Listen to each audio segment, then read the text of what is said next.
এই কিরে উঠলে ঘুম থেকে 9টা বাজে ডেকেছিস? ডাকছো কেন ওকে? ডাকবো না।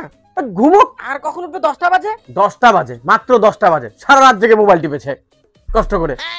ঘুমো, উঠতে হবে না। দুপুরবেলা উঠিস, দুপুরবেলা। ডাকবে না ওকে, ঘুমো।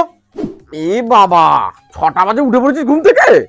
হ্যাঁ? না বাবা, আসলে ঘুমোতে যাচ্ছি আমি ও এখন। আচ্ছা, ঘুমোতে যাচ্ছিস এখন? রাতে ঘুম আসছে বাহ, না। এটাই তো চাইছি তোর থেকে, 6টার দিকে তুই ঘুমোতে যাবি। ভালো ভালো, এইভাবেই আমাদের মুখ উজ্জ্বল করবি। যা ঘুমোতে যা, একবারে কালকে উঠিস ঘুম থেকে। কি গো, এক গ্লাস জল দাও তো। ও বাবা, পুজোর শপিং করব, টাকা দাও না। পুজোর শপিং?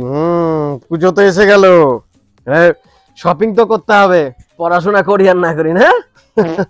দাও, কত কত লাগবে? 4-5 হাজার দিলেই হবে। এক কাজ কর, তুই 50-60 হাজার নিয়ে যা, সাথে এটিএমটাও নিয়ে যা। নিয়ে যা, লাগলে পরে আর ফোন করিস, মাকে দিয়ে পাঠিয়ে দেবো। কিরে, বই নিয়ে বসেছিস, সে তো অবাক ব্যাপার রে। হ্যাঁ, বই বন্ধ করে কোনো বন্ধু বান্ধবকে ফোন কর, ফোন করে শোন কেউ আড্ডা দিতে যাবে কিনা। 2-4-5 হাজার নিয়ে যা, আমার থেকে গিয়ে উড়িয়ে দিয়ে আয়। বই পড়ে ভালো রেজাল্ট করে কোনো লাভ আছে? ফোন কর কোনো বন্ধু বান্ধবকে, আড্ডা দিয়ে একদম রাত্রে ঘরে ঢুকবি। টাকা নিয়ে যা আমার থেকে। কত কত কত দেবো? হ্যাঁ,